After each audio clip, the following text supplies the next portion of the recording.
बिटिया बोलो। गुरु जी चरण स्पर्श। खुश रहो। कहाँ से हैं आप? मैं सारंगपुर से हूँ और इंदौर में मायका है मेरा। हाँ। और मैं YouTube पे आपका देख रही थी दिल से, तो मैं सोच रही थी मैं छतरपुर आपसे मिलने जाऊंगी। वाह, कितने दिनों से जुड़े हैं? 1 महीना हुआ होगा मेरे को। बाकी मेरे को आपसे बहुत ज्यादा हाँ है। बोलो क्या प्रश्न भी है और बस एक बात, मतलब बोलो बोलो बोलो बहन। लगन तुमसे लगा बैठे, जो होगा देखा जाएगा। राम जी से राम राम कहियो, कहियो जी हनुमान जी। आज आपके दर्शन करके मेरे को बहुत बहुत खुशी हो रही है। चलो धन्यवाद। कोई धर्म से संबंधित जिज्ञासा? हाँ, बस ये है कि लहसुन प्याज क्यों नहीं खाना चाहिए, वो भी छोड़ दिया है मैंने। ये तो जबरदस्ती में बोला है। नहीं, सच में 4-5 दिन से छोड़ दिया। अच्छा ठीक है। नई नई भक्ति है अभी। हाँ, मगर सच्ची वाली है थोड़ी। नई नई भक्ति 9 दिन, खींचा तानी 10 दिन। ब्राज, बहुत सुंदर प्रश्न। आपका उत्तर सुनिए। लहसुन और प्याज दोनों की उत्पत्ति राक्षस के मल से हुई है। राक्षस के मल से हुई है। मल यानी गंदगी से, इसलिए उससे दुर्गंध आती है। और हम आपसे पूछना चाहते हैं, एक बहुत सुंदर एक जने बात कहते कि एक बहुत पत्रो पहलवान है। तो पतलो मतलब ऐसे 1.5 हड्डी को, हमारे जैसे एक 1.5 हड्डी का पहलवान था। उसके सामने जो भी जाता था बड़े बड़े पहलवान चित्त हो जाते। पूछो क्यों? वो मारता भी नहीं था, पहलवानी भी नहीं जानता था, लेकिन अच्छे अच्छे पहलवान चल, क्योंकि वो कभी नहाता नहीं था। दुर्गंध इतनी आती कि अपन आदमी यहां गस्त आ जाता। तो दुर्गंध में इतनी ताकत है कि आदमी भाग जाता है। तो ये लहसुन प्याज राक्षस के मल से प्रकट भय। आप लहसुन प्याज खाते हैं तो दुर्गंध आती है। दुर्गंध आती है तो भगवान की कृपा या भगवान की दिव्य शक्तियां नजदीक नहीं आ पाती हैं। इसलिए सनातन में व सात्विक विधान में लहसुन प्याज वर्जित है जी। अब पुरुषों में ये आगे वाले इन भाई साहब को दे दो, तब तक राजकुमार इन बहन जी को दे दो। जी जी जी, हाँ आगे वाली बहन जी। गुरु जी कोटि कोटि प्रणाम भैया, भूरी भूरी आशीर्वाद। मैं दिल्ली से अपनी बीबी के साथ आपके कथा सुनने बीपी के साथ के बीबी के साथ? बीबी के साथ। फिर से बोलो। बीबी के साथ जी। तो हम क्या प्रश्न है? पूछो। हम आपके चरण स्पर्श करना चाहते हैं। बस जी। राम कथा से ऊंचा प्रश्न है ये? कोई प्रश्न है? कथा से संबंधित कोई जिज्ञासा है तुम्हें? मैं गुरु जी 2-2.5 महीने से मैं YouTube में फॉलो करता रहा था, लेकिन अचानक पता लगा कि आपकी कथा इंदौर में है, तो मैं दिल्ली से आ गई। बार ताली बजाओ। सुन लो इंदौर वालों, तुम लोग आलसी यहाँ के यहाँ नहीं आ पाए, ये दिल्ली से आकर के यहाँ डेरा लगाए। हम कथा के बाद जहाँ रुके हैं वहां पहुंच जाना। एक बार आपको छूट दे देंगे। जी जी, कोटि कोटि प्रणाम। खुश रहो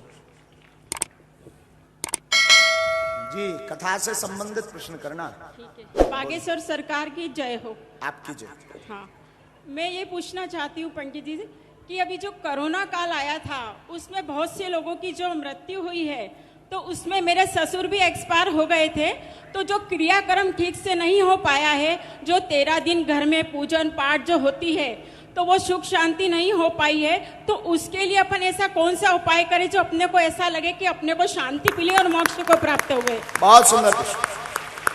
समाज हित का, देश हित का आपने बहुत ऊंचा प्रश्न पूछा। क्या नाम है बहन आपका? मेरा नाम रानी उपाध्याय। कहाँ से हैं? मैं इंदौर से हूँ पंडित जी। एक बार ताली बजाओ, बहुत बड़ा प्रश्न किया।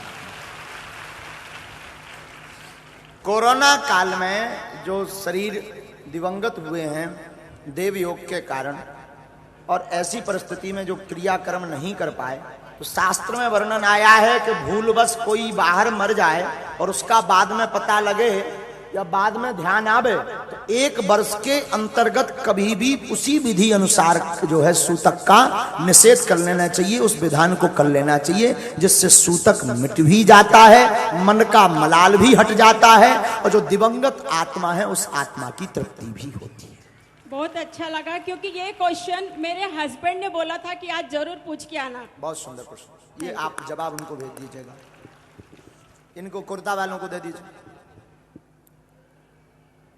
हेलो। हाँ हेलो। महाराज जी, हाँ जी। आपके चरणों में समस्त बुंदेलखंड वासियों का चरण स्पर्श और मेरा चरण स्पर्श। मैं झांसी बुंदेलखंड के छोटे से गांव बड़ा गांव का रहने वाला हूं।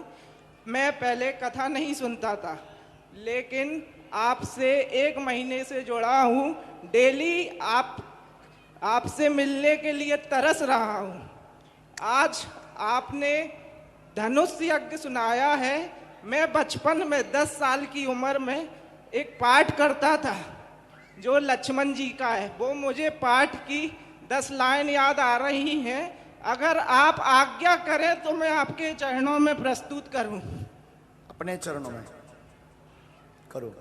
रघुवंशन में जैते होई तेह समाज अस कहे न कोई, कहीं जनक जस अनुचित बाणी विद्यमान रघुकुल मणि जानी। सच्चे योद्धा सच्चे छतरी कभी अपमान नहीं सह सकते, जिनको सुनने की ताप नहीं वो चुप कैसे रह सकते।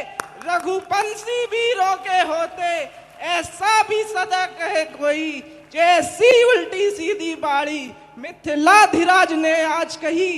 रघुवीर रामचंद्र जी के होते अनुचित बाड़ी क्या डाली है, यह सब हृदय में चुपते हैं, पृथ्वी वीरों से खाली है। मेरा तो स्वभाव ऐसा है, तौहीन ने मुझे गवाया है कृपा गुरु के चरणों की, बल और प्रताप तुम्हारा है। वाह।